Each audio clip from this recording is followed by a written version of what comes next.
alas 12 na po ng tanghali at One Balita Pilipinas na. Searching kay kailan ako malalaman na pwede na ako mag-expand ng aking negosyo. Kung yan ang kinoconsider mo, pag-aralan muna natin. Unang sign kung pwede ka na mag-expand, consistent na ang iyong benta at iyong kita. Kung matagal na at steady na kumikita ng negosyo mo, maaari ka na maghanda mag-expand. Paano malaman gaano katagal? Siguro kung meron ka ng 1 year or 2 years na experience. Pangalawa, meron ka ng tinatawag na sistema. May sistema ka na kung paano mo ginagawa ang lahat ng proseso, pagbibili, pagbebenta, pagde-deliver ng mga produkto. Pangatlo, kapag yung produkto mo high demand talaga, yung talagang palaki ng negosyo mo, lumalaki ng inventaryo mo, lumalaki na rin ng mga customer base mo. Pang-apat, meron kang solid na mga team members. May tao ka. Bakit? Hindi mo kayang mag-isa. Kung kahit naman napakaganda produkto, napakaganda negosyo, pero pag wala kang tao, mahihirapan ka. At syempre naman, meron ka ng sobrang oras, pera at supply or resources para ma-expand mo ang iyong business. Pero bago tayo mag-expand talaga, ito yung mga kailangan natin i-consider. Alamin mo muna kung meron ka bang sapat na demand sa target market mo. Pag-aralan mo rin ang kompetisyon sa lugar bago ka mag-expand. Baka nandun na, saturated na. So, do market research. Siguraduhin din na napakalakas ng iyong cash flow, na may sapat kang kakayanan at kapital para ikaw mag-expand. At syempre naman, kumuha rin tayo ng mga customer feedback para sa ating mga customers na nagsasabi gusto pa nila ng mas bago. Gusto nila ang mas malapit na lugar kung may mga demand na ganito. At syempre naman, alamin din natin yung mga permits, taxes, at iba pang mga legal implication bago tayo mag-expand ng ating operation. Again, mga kapatid, ang pag-expand ng negosyo ay mahalagang hakbang. Pero kung hindi tama ang plano, ito po ay makakasama imbis na makabuti. Pero kung tama naman ang plano at diskarte, maaari ito ay magiging susi sa mas malaking tagumpay. Sana naman nakatulong tong episode na ito. Tatandaan, tamang karunungan, tamang disiplina po ang susi sa pagyaman. Buena mano sa ating One Balita Pilipinas ngayong Lunes. 58 pesos per kilong maximum suggested retail price para sa imported premium rice umpisa na ngayong araw. Pero grupong Sinag naniniwalang dapat 45 pesos lang yan. Printing ng mga balotang gagamitin sa 2025 elections. Masisimulan na nga ba sa Miyerkules? Aalamin natin yan mula mismo sa COMELEC. Binansagang monster ship ng China umusad na palayo ng Zambales. Pero pinalitan lamang daw ng panibagong barko. Kukumpirmahin natin mismo sa Philippine Coast Guard. Ilang oras bago ang pagbabalik White House ni US President-elect Donald Trump, app na TikTok balik operasyon na uli sa Amerika. At number 1 TV show sa Netflix na Incognito, mapapanood na rin sa TV5 simula mamayang gabi.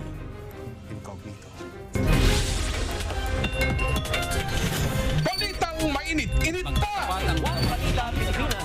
Yan ang latest sa showbiz sinahan. Ngayong tanghalian, kasalo si Cheryl Cosset. One Balita Pilipinas!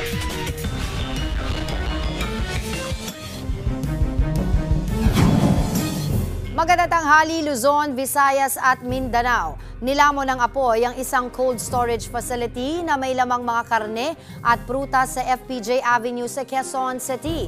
Habang sa Novaliches, sa pool sa video, ang pambibiktima ng riding in tandem sa isang lalaking nag-aabang lang ng kanyang binook na ride-hailing service sa Quezon City. Magbabalita si Hannibal Talete. Binomba ng tubig ng mga bumbero ang nasusunog na cold storage facility na ito sa FPJ Avenue, Quezon City. Sa laki ng sunog, gumamit ng breathing apparatus ang mga bumbero para makapasok sa loob. Ayon sa isang gwardya, bandang alas 2:45 ng madaling araw, ngayong Lunes, na may marinig siyang pumutok sa compound. Dito na niya nakita ang usok buwas sa bahagi ng bubungan ng pasilidad. Wala namang empleyado sa loob nang mangyari ang sunog.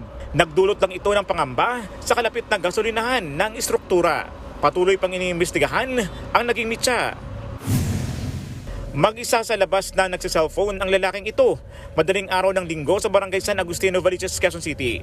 Maya-maya, napadaan ang isang riding in tandem. Itinago naman ng lalaki ang kanyang cellphone. Pero bumalik ang nakamotorsiklong mga lalaki. Bumaba ang angkas at nagdeklara ng hold up. Kinuha niya ang cellphone ng biktima, maging ang bag nito na naglalaman ng 5,000 piso. Dahil sa takot, napapalakpak ang biktima. Nag-aantay siya ng binubok niya na rider, and then after may dumating na dalawang lalaki na nakamotor.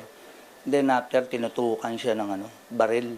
And then sabi sa kanya, bigay mo sa akin yung cellphone mo at saka yung bag mo. Pero nung binigay niya, nangangatog yung bata kasi sa nervyos niya. Nagsasagawa ng follow-up operation ang Novaliches Police Station para matukoy ang mga sospek. Mas pinaigting din ng taga-barangay ang pagbabantay at pagronda sa kanyang lugar. Ginagawa po namin yung mga motor na medyo kahina-hinala at mga naka-helmet. Sinisita na po namin yan at tinatanong po namin kung saan sila pupunta at kung taga saan sila. Ako si Hannibal Talete para sa 1PH.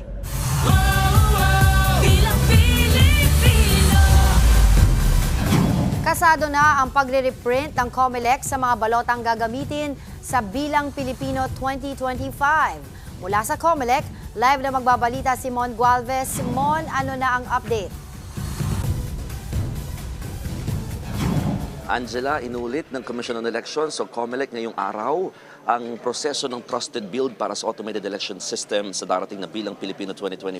Kasunod nga ito ng mga inilabas na temporary restraining order ng Korte Suprema pabor sa ilang kumakandidato.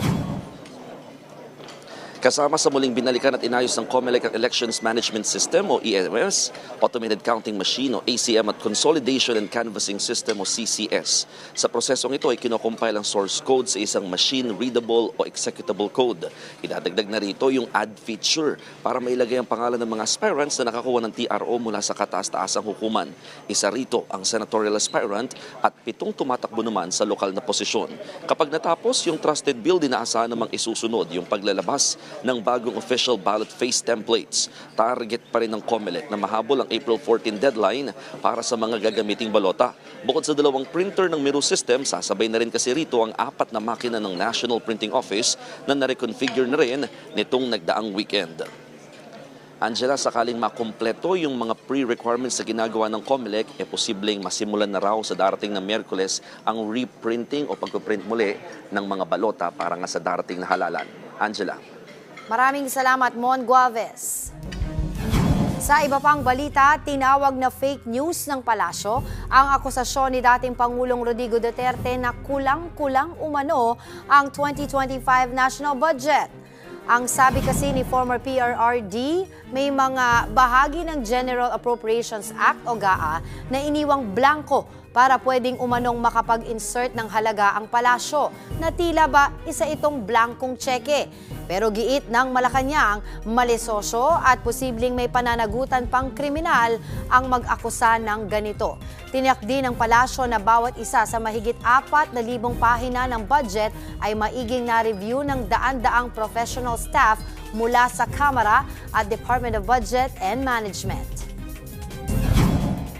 Hindi akalain ng isang binata sa Misamis Oriental na ang madalas na pananakit ng kanyang ulo at ilong bukol na pala.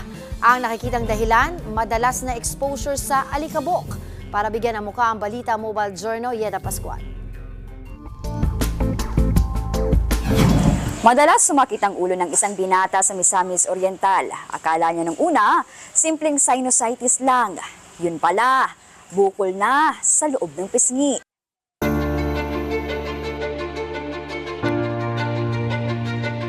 7 buwan nang iniinda ni Riquem Poblete, 23 anyos, ang labis na pananakit ng kanyang ulo at ilong. Sa 3 buwan, nagpasa na siyang magpakonsulta sa ear, nose and throat doctor. Dito na-diskubre na may pamamaga sa kanyang ilong. Sobrang sakit na talaga. Tapos merong pressure akong nafe-feel dito. Tapos yung mental health ko po, apektado na kasi nga, hindi ko alam kung ano yung diagnosis ko kasi sabi ng doktor after 3 days mawawala lang raw. So ako, kampante ako. Yun pala, after mga ilang months, andun pa rin. Sa sobrang sakit, umabot pa raw sa puntong inakala niya na baka may tumor na siya o cancer sa ilong. Pero matapos ang ilang test, napag-alaman na mayroon siyang maxillary retention cyst. Iba kasi yung presentation if it's cancer eh. Yung cancer meron niyang may bleeding and other factors na nagkaka-weight loss or may bukol tagal lumalabas dito sa may maxillary area na de-deform yung area.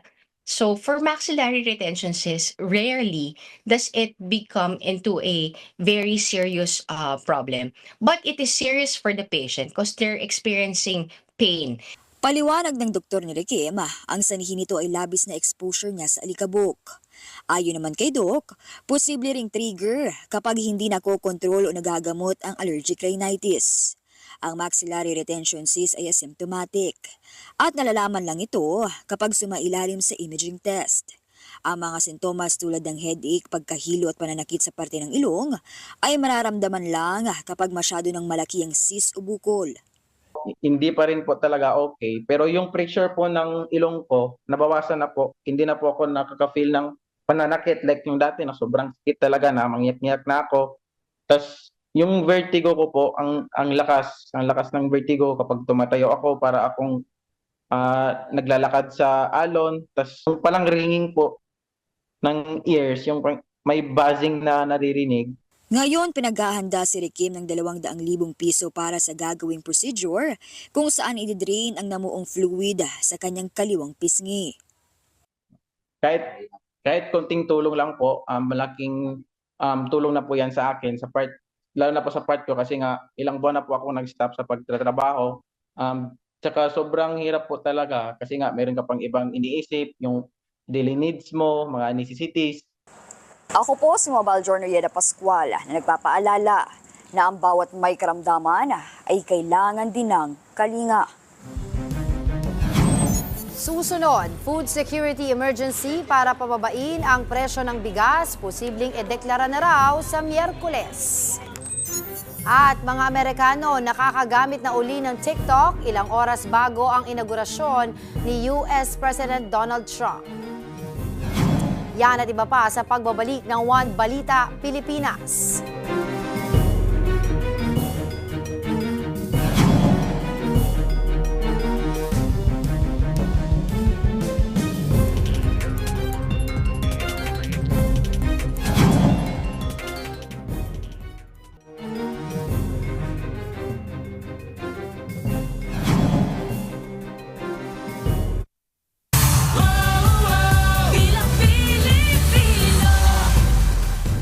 Target ng simula ng COMELEC sa Miyerkules, January 22 ang pag-imprenta ng mga balotang gagamitin sa Bilang Pilipino 2025. Kaugnay po niyan, makakausap natin si Attorney John Rex Laudianco, ang spokesperson ng Commission on Elections sa COMELEC.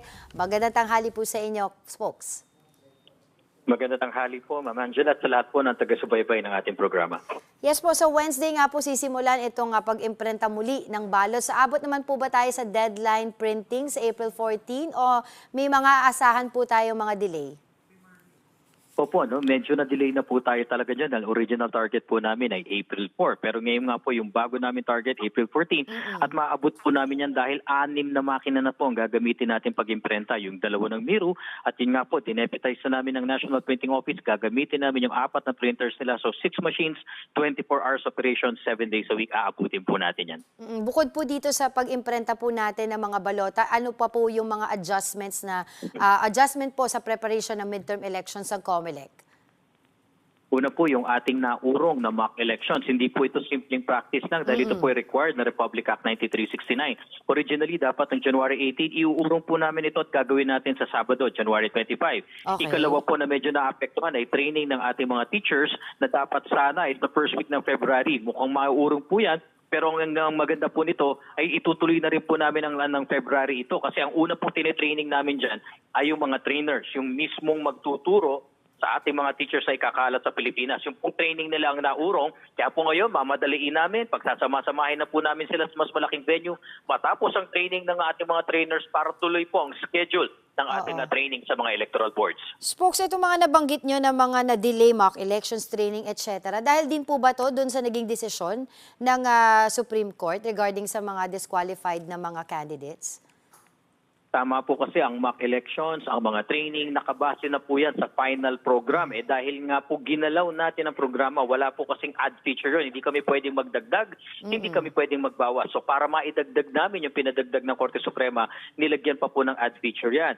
At dahil nga po binago ang programa, kailangang iurong lahat. And by the way, ang requirement po ng mock elections, kailangan yung certified na programa na.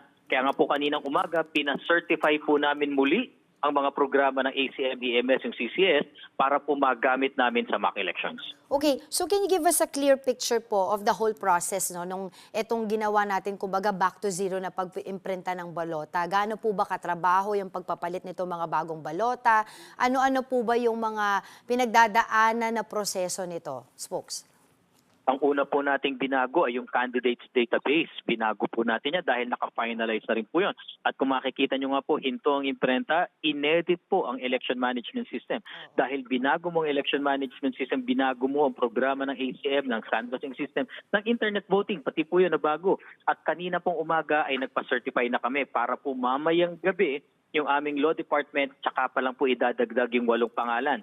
Bukas po, magsisimula na kaming mag-generate ng bagong 1,667 na ballot face templates. Ganyang karami po ang uri ng balota natin, kada munisipyo, kada distrito. At pagkatapos pa lang po nan, tsaka kami magsiserialize dahil ang balota po natin, kasama na yung mga training ballots, may serial number po yan. At yan po ay bilang na bilang. So bilang na bilang po yung 71 million na yan. At sa dulo pa lang po noon, pag natapos naming lahat yan, tsaka kami makapag-iimprenta ng balota. So kung makikita nyo po, nasa back-end pa ang pag-iimprenta ng balota. And all in all, 71 million ballots po yung kailangan i-print natin for this midterm elections. Tama po ba?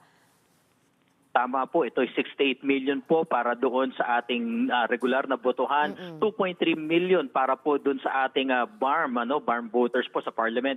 Merong 1.4 million para sa final testing and sealing at may karagdagan po mga balota, mga around 100,000. Local absentee voting, 10,000 plus na balota para sa overseas voting na hindi magi-internet voting at yung mga pong training at mock elections ballot. Opo, bukod po dito sa matrabahong pagpapalit po ng bagong balota natin, ang isa pa pong usapin na nire-raise po na ating mga kababayan dyan ay yung usapin po ng budget.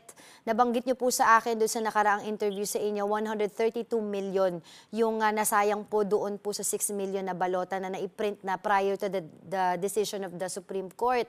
So saan po tayo kukuha ng budget po natin for the reprinting of the ballots?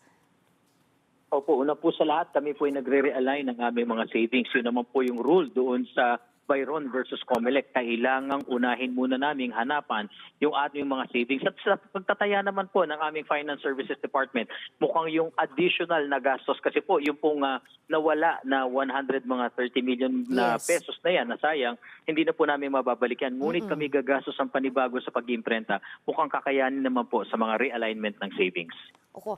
Bukod po dito sa naging desisyon ng Supreme Court kila former Congressman Erice et al., may mga nakabinbin pa rin po bang mga iba pang petisyon ng mga kandidato sa Supreme Court na may kinalaman pa rin po dito po sa ating midterm elections na baka sakali po maaring makaapekto pa rin po sa ating mga preparations?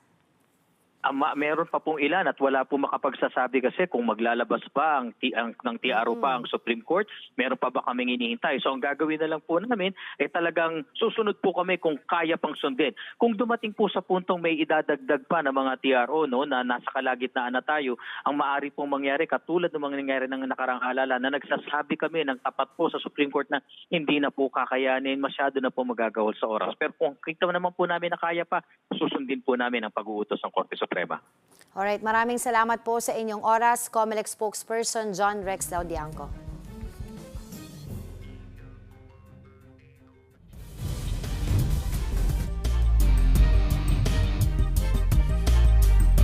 Posibleng ideklara na ng Department of Agriculture ang food security emergency for rice sa darating na Miyerkules.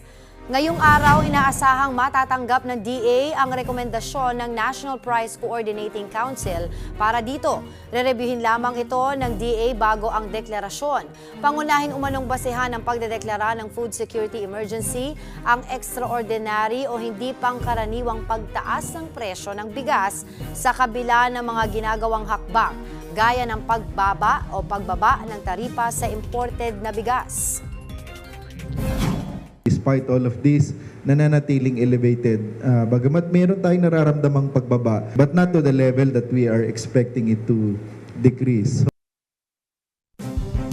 Samantala, epektibo naman na ngayong araw ang 58 pesos na maximum suggested retail price o MSRP para sa imported premium rice. Live mula sa Quezon City, magbabalita si Kari Cator. Kari, nakakasunod ba ang palengke dyan sa maximum SRP?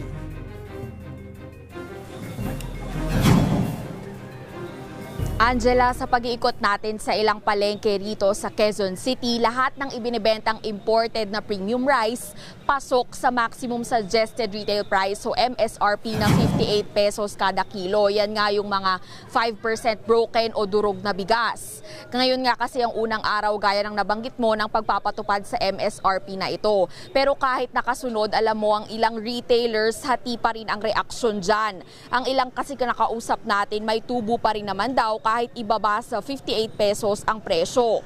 Habang ang iba malaki na ang nawawala sa kita dahil pinilit lang daw makasunod sa MSRP. Ikinatuwa naman ng mga mamimili ang inilagay na limit sa presyo bagamat may kamahalan pa rin daw. Naunang sinabi ng Department of Agriculture na planong magpatupad ng staggered na pagbaba sa MSRP ng imported premium rice kada 2 hanggang 3 linggo. Target daw na mapaabot ito sa 50 pesos na lang kada kilo lalo kung magtutuloy-tuloy na ang bawas presyo sa global market. Samantala, Angela, syempre hindi kasama yung local rice sa MSRP.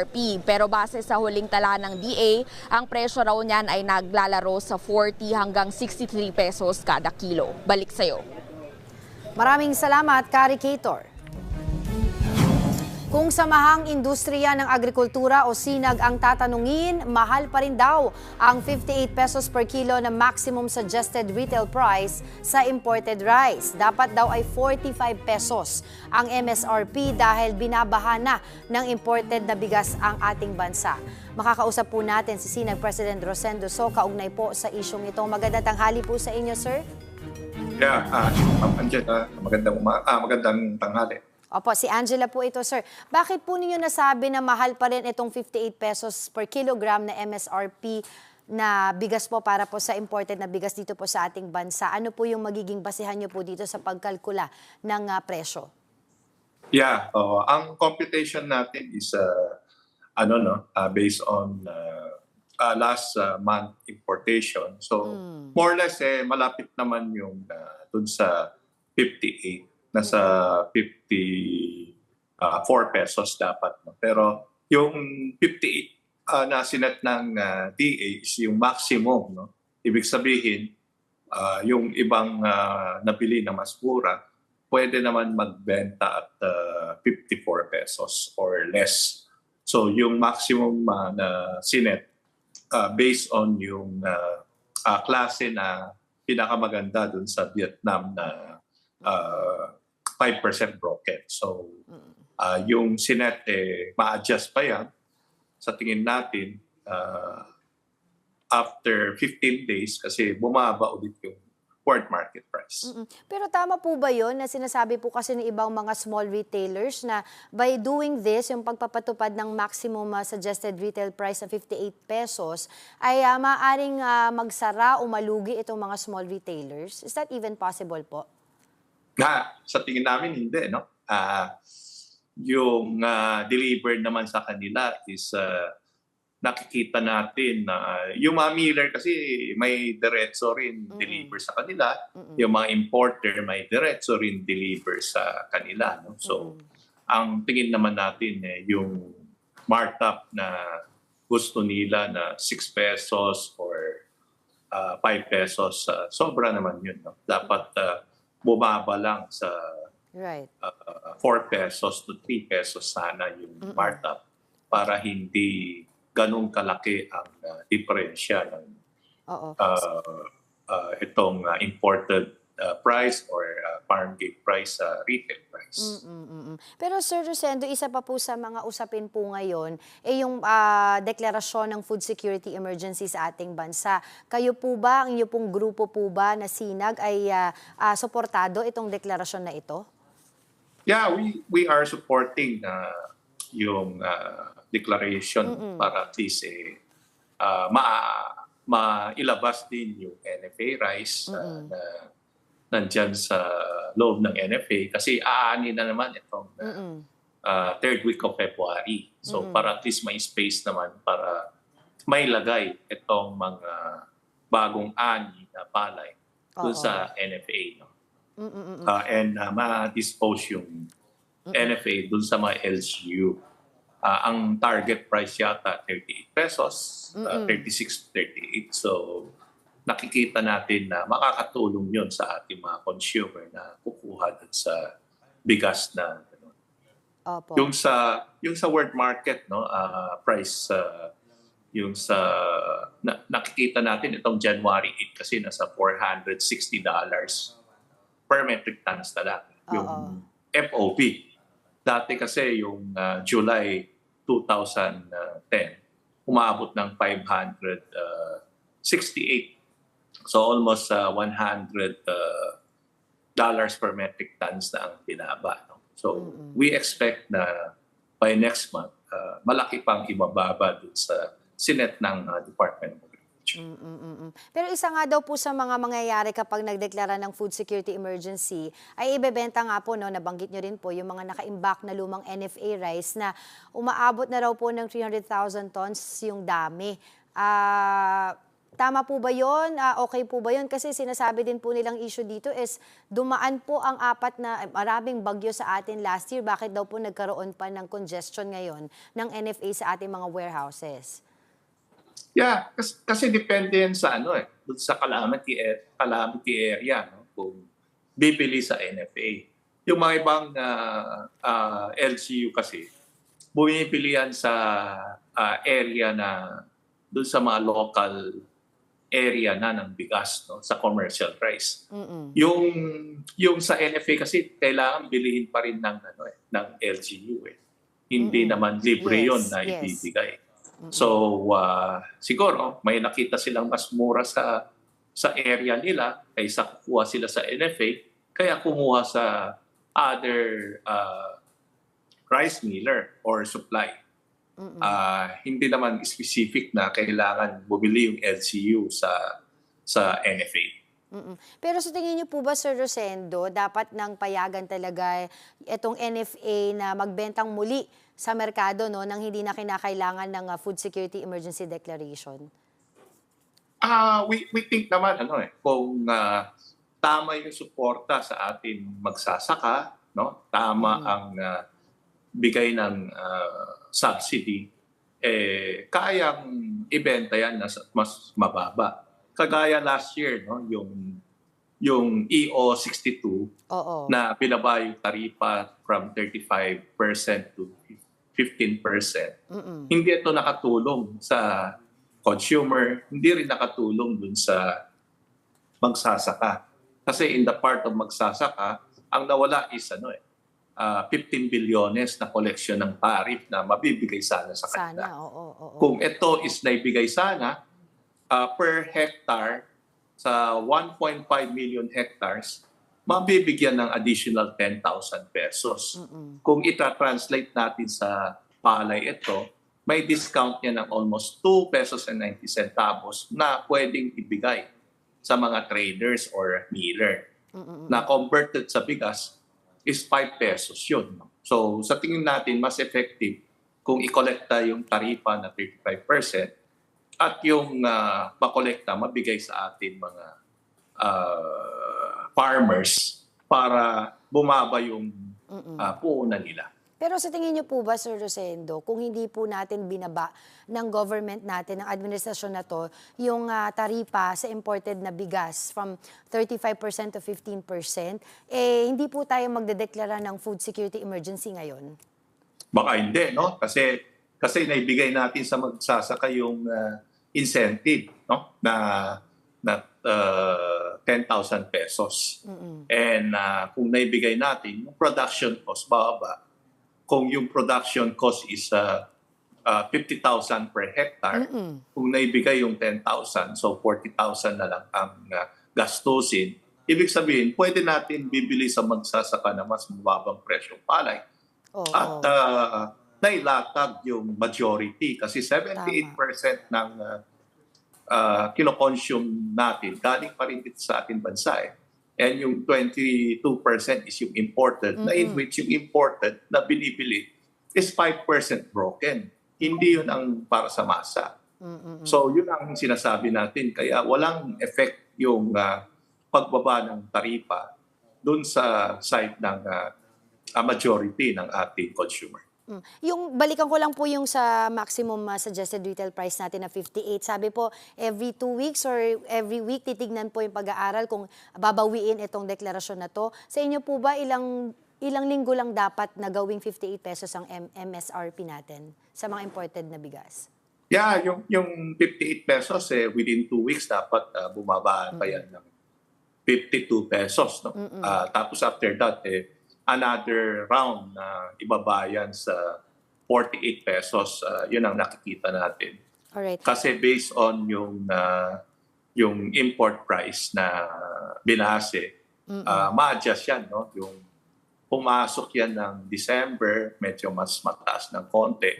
Tapos yung remaining towards end of the year, bumaba yung presyo. Kaya every 2 weeks, kailangan ma-review talaga yan, yung maximum price ng 5% broken para maibigay sa ating mga consumer. Kasi yung dalawang factor kasi yan. Yung isang factor is bumaba na yung taripa, hindi nga na-transfer sa consumer. Pangalawa, bumaba pa yung international price, no? Na dapat ma-transfer sa consumer. Tama. So ang sinasabi nga natin, by February dapat i-review ng economic team yung tariff cut, no?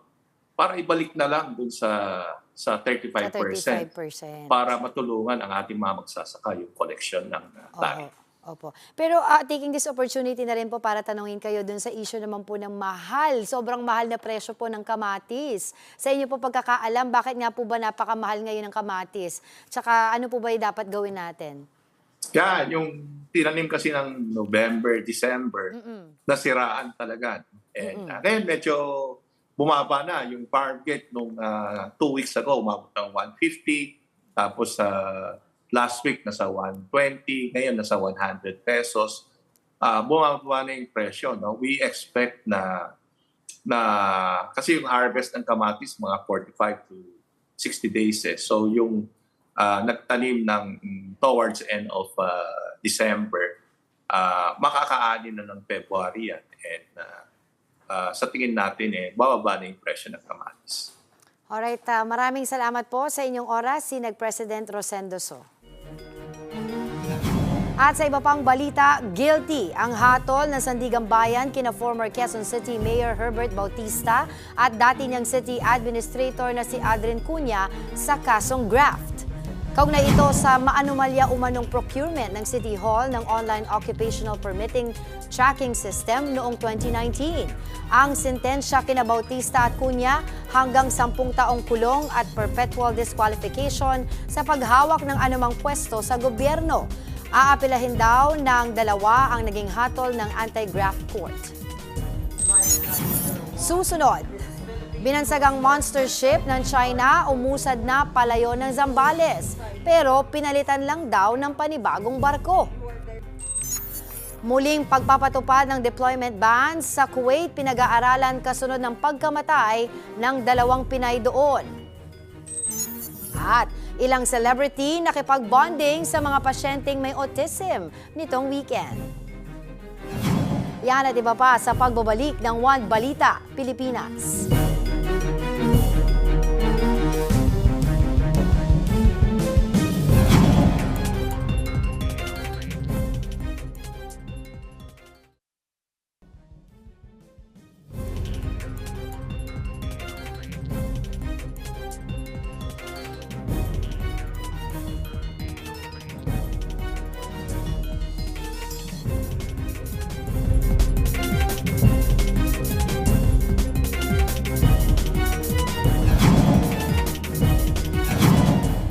Nag-radio challenge na naman itong weekend ang Philippine Coast Guard or PCG sa umaaligid na monster ship ng China sa Zambales coastline. Base sa report, unti-unti na itong lumayo sa Zambales ngayon. Yun nga lang, pinalitan naman daw ng panibagong barko. Kaugnay po yan, makakausap natin si Commodore J. Tariela, ang spokesperson ng PCG for the West Philippine Sea. Magandang tanghali po sa inyo, Commodore. Magandang tanghali sa iyo at sa iyong mga taga-subaybay. Commodore, hingi na lang po kami ng update sa inyo dun sa sitwasyon sa Zambales. Nasaan na po ba ang monster ship ngayon at ano po ba yung pinalit na barko doon?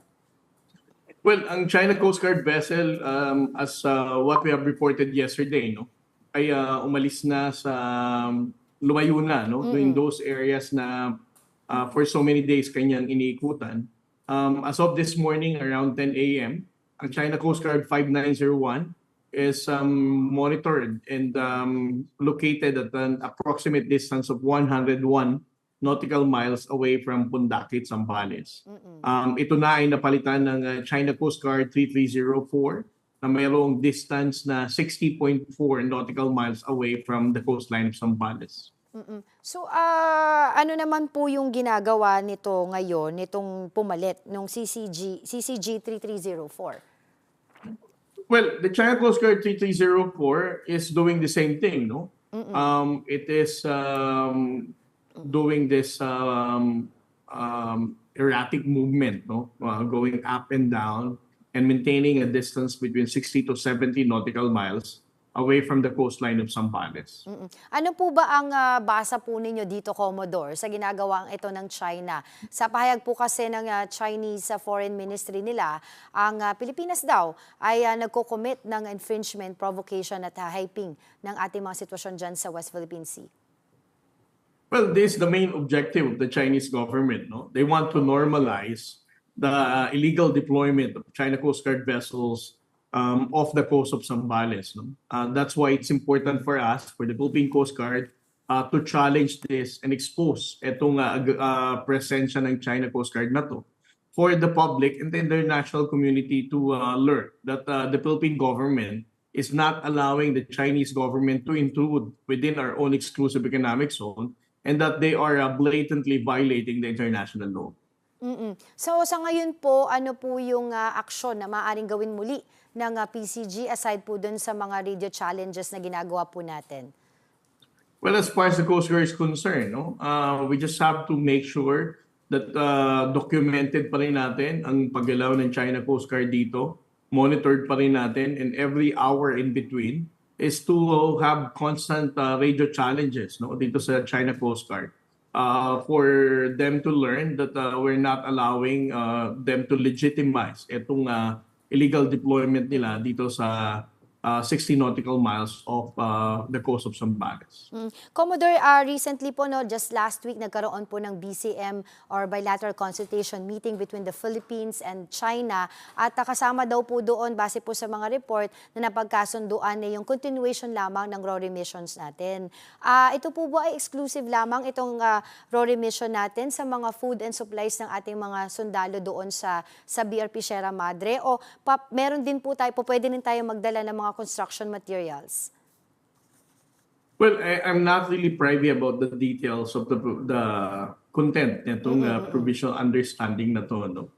Because as I said, the resupply mission in Ayungin Shoal, particularly to our soldiers on board BRP Sierra Madre, is a purely AFP military operation, no? And the Coast Guard is only asked to support, no, and provide assistance. So as to the details, I'm sorry, but I don't have enough knowledge about such agreement. Meron din po ba tayo mga iba pang update tungkol naman po sa mga fishermen natin doon na nahaharas sa mga CCG? Well, ang Philippine Coast Guard, the main objective why Admiral Ronnie Hilgavant has decided to immediately deploy the Philippine Coast Guard vessel Teresa Magban way back in last January 4, no? Is to make sure na ang ating mga mga isdang Pilipino ay malaya pa rin makakapangista sa Bataan, Zambales, at siguraduhin na sila ay ligtas, no, sa harassment ng China Coast Guard kung maaari mang gawin nila ito. So as far as the Coast Guard is concerned, it's not just the monitoring of the Chinese Coast Guard ang ginagawa natin dito. we're also safeguarding the safety and security of Right. our Filipino fishermen. Alright, maraming salamat po muli sa inyong oras. That was Commodore J. Tariela, ang spokesperson ng PCG for the West Philippine Sea. Sa iba pang balita, tinututukan ng Department of Migrant Workers ang pagkasawi ng 2 Pinay sa Kuwait. Patuloy din na inaaral ng ahensya kung dapat bang magpatupad uli ng deployment ban sa domestic helpers doon. Magbabalita si Rainiel Pawid. 2 linggo matapos masawi at ibang bangkay ang maiuwi, sa wakas na iburol na ang OFW mula Kuwait na si Jenny Alvarado sa kanilang tahanan sa Rodriguez, Rizal. For me po is masaya kasi nandiyan na siya. Pero nalulungkot pa rin ako kasi umuwi siya nang wala ng buhay. Nagsagawa na rin ang autopsy ang NBI alinsunod sa hiling ng kanyang mga kaanak. Duda kasi sila na cold suffocation ang ikinasawi ni Jenny at ng kasamahan niyang 2 Nepali national. Nang inspeksyonin kasi sa punerarya ang katawan ni Jenny, tumambad ang mga pasa sa braso, binti at likod. Sabi suffocation lang! Hindi! Sabi! Inimbestigahan niyo ba talaga yan? Inimbestigahan niyo ba talaga yan? Pero habang hinihintay pa ang resulta ng autopsy, may panawagan ang pamilya Alvarado sa Kuwaiti government.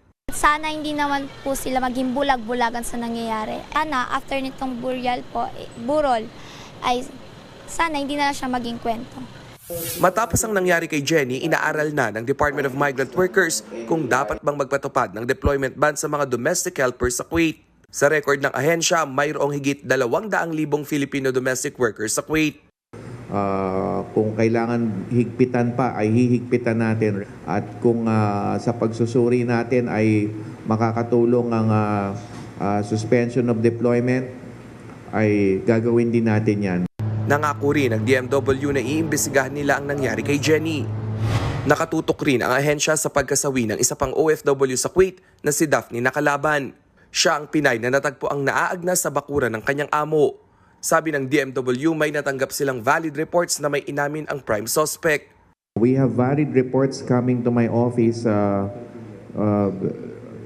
for instance, that there was a confession on the part of the prime suspect.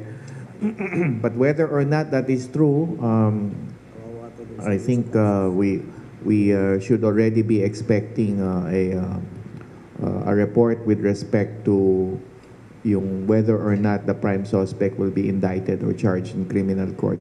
Hinihintay pa rin ng DMW ang update mula Kuwait sa kung anong naging motibo ng suspect sa pagpatay. Pero sa ngayon nakakulong na ang pangunahing suspect at 3 iba pang dawit sa pagpatay kay Daphne. Para sa 1PH, Rainiel Pawid, News 5.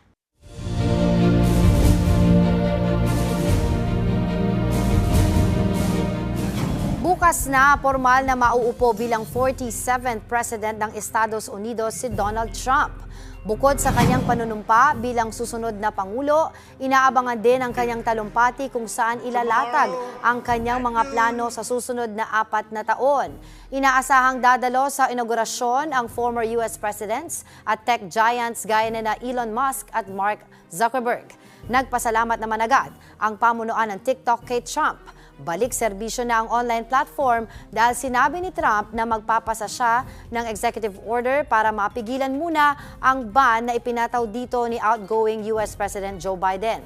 Bukod naman sa TikTok, na ban din sa Amerika ang online game na Mobile Legends.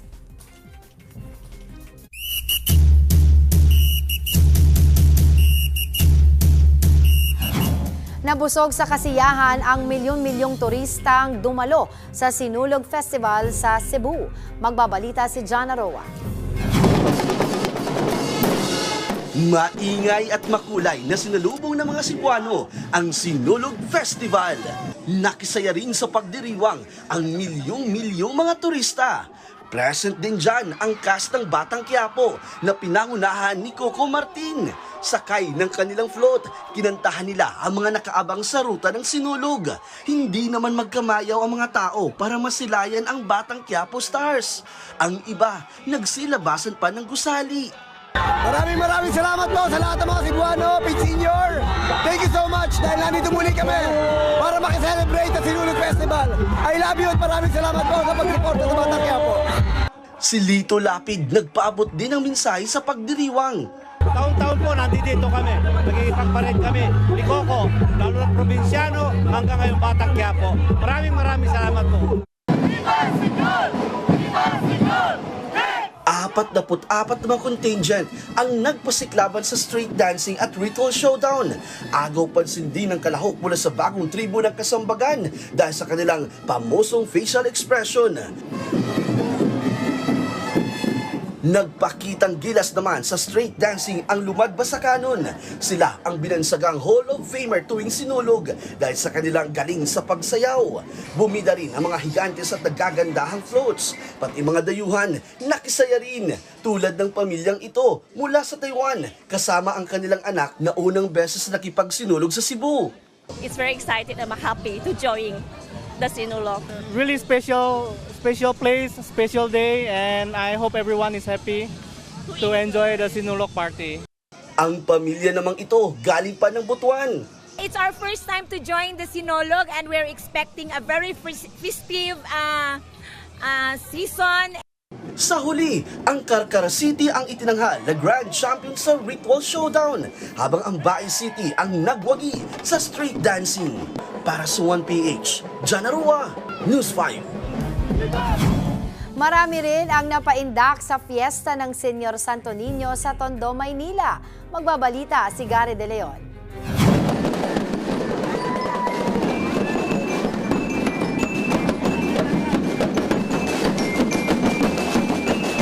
Maingay pero masaya. Ganyan ang selebrasyon sa pista ng Santo Niño de Tondo sa Maynila kahapon. Marami ang hindi napigilang makisayaw. Ang lalaking ito may pintura pa sa mukha habang umiindak. Karamihan sa mga deboto may bitbit na replika ng Santo Niño. Hindi rin nawala ang mga sanggol na binabasbasan. Gaya ni Margie na ilang dekada ng deboto ng Santo Niño. Bitbit pa ang apo habang isinasayaw. Parata namin kasi dati yung anak ko sundalo, dito ko lang hiningi, ngayon sundalo na siya. Ang mga mag-asawang sina Mau at Mark na taon-taong nagsisimba sa Santo Niño Parish, ngayon kasama na ang kanilang unika iya na si Queen. Hiling nila. Para maging healthy siya. Lumaki siyang mabait na bata. Hindi maubos-ubos ang mga deboto na dumalo sa oras-oras na misa sa Tondo Church. Ang ilang deboto may iniindang sakit. Dagdasal po na sana humaba-haba pa ng konti. Paulit-ulit naman ang paalala sa mga deboto dahil sa siksikan ang paligid ng simbahan. Paalala po, yung cellphone ninyo, wallet, bag, lagay sa harap, andyan ang kawatan, hindi deboto yan. Ang Santo Niño de Tondo ang ikalawang pinakalumang imahen ng Santo Niño sa buong bansa. Sumunod ito sa Santo Niño de Cebu at ikatlo naman ang Santo Niño de Arevalo sa Iloilo City. Para sa 1PH, Gary De Leon, News 5.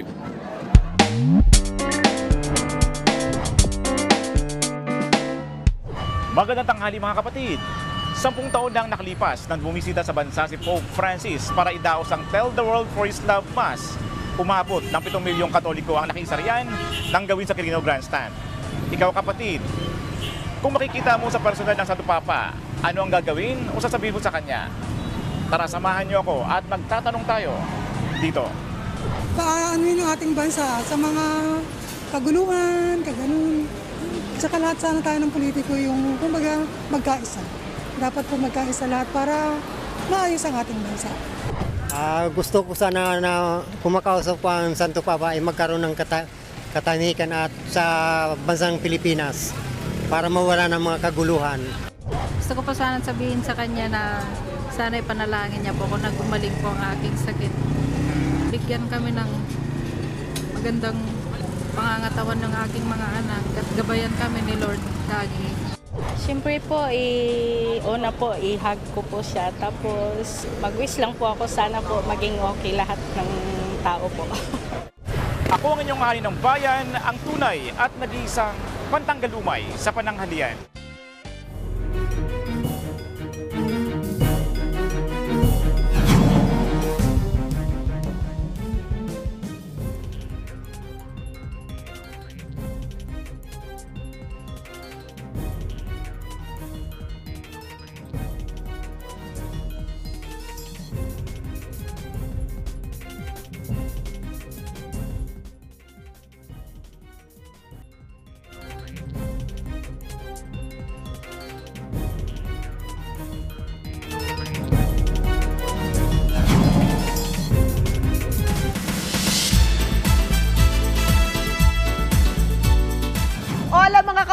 Malulupit na action scenes ang aabangan sa bagong kapatid serye ng Incognito na, by the way, #1 na po sa Netflix.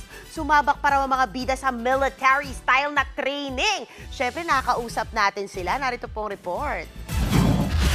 Buwis buhay! At makapigil hiningang bakbakan. Sa bayan. Yan ang ibinida ng buong cast ng action series na Incognito. Sa sit-down interview natin sa kanila na hinanda ng Netflix. May bonggang set backdrop pa yan. Kwento nila, sumailalim sila sa 4-month military-style training para ma-achieve ang malulupit na eksena. Ang bida na si Richard Gutierrez, na isang diving expert in real life, na gamit yan sa eksena. That was actually very challenging. Talagang munti ka na akong malunod dun sa Totoo ba? It was a scene that I'm supposed to be unconscious underwater. And we decided to film it in the ocean, in the open ocean. Challenging conditions. Grabe. So I had to start from the bottom of the ocean and then going up. And then sa gitna ng eksena kasi magiging conscious ako bigla.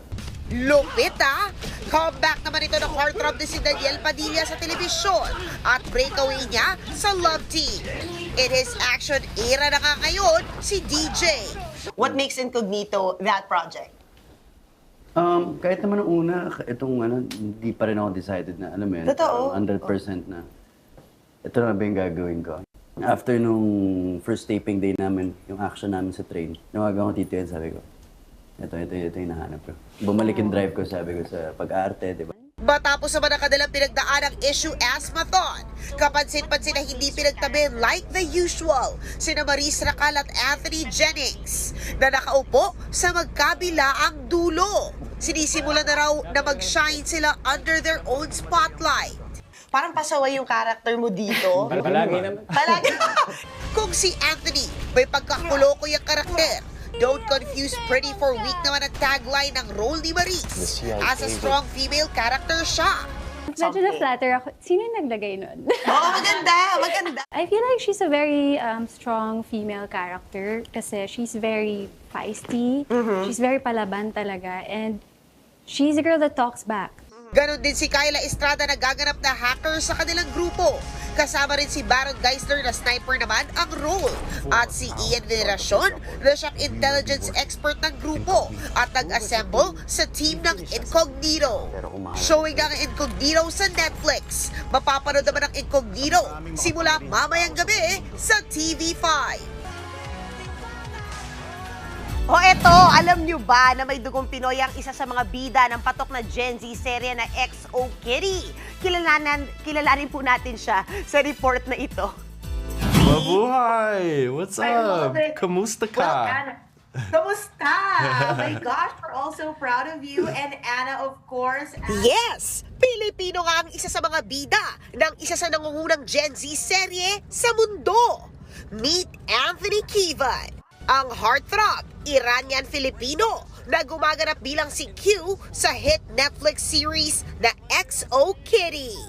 I wish I could have. My Lola makes the best lumpia, and if she was around she's still alive today, thank God. But what I'm saying is if we were filming around her, I would have had her bring it because I feel like that would have been perfect to share with everyone. One day. One day. Try this. One day, yeah. Kasama niya ang bida na si Anna Cathcart na siyang gaganap bilang si Kitty Song Covey.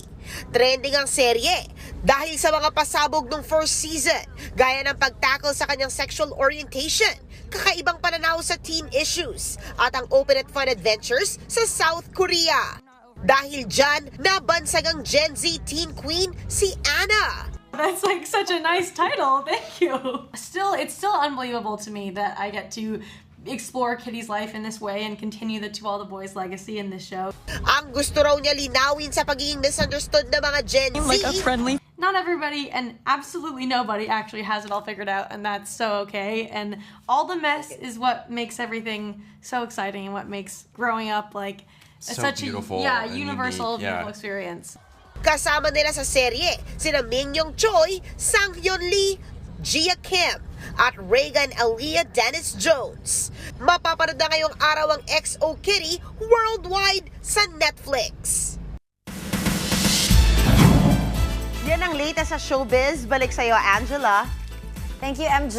At yan po ang mga bumabanderang balita at public service sa inyong tunay na kasalo sa tanghali. Sa ngalan po ni Cheryl Cosim, ako po si Angela Lagunsad Castro. Kami ang 1PH, teleserbisyo para sa Pilipino.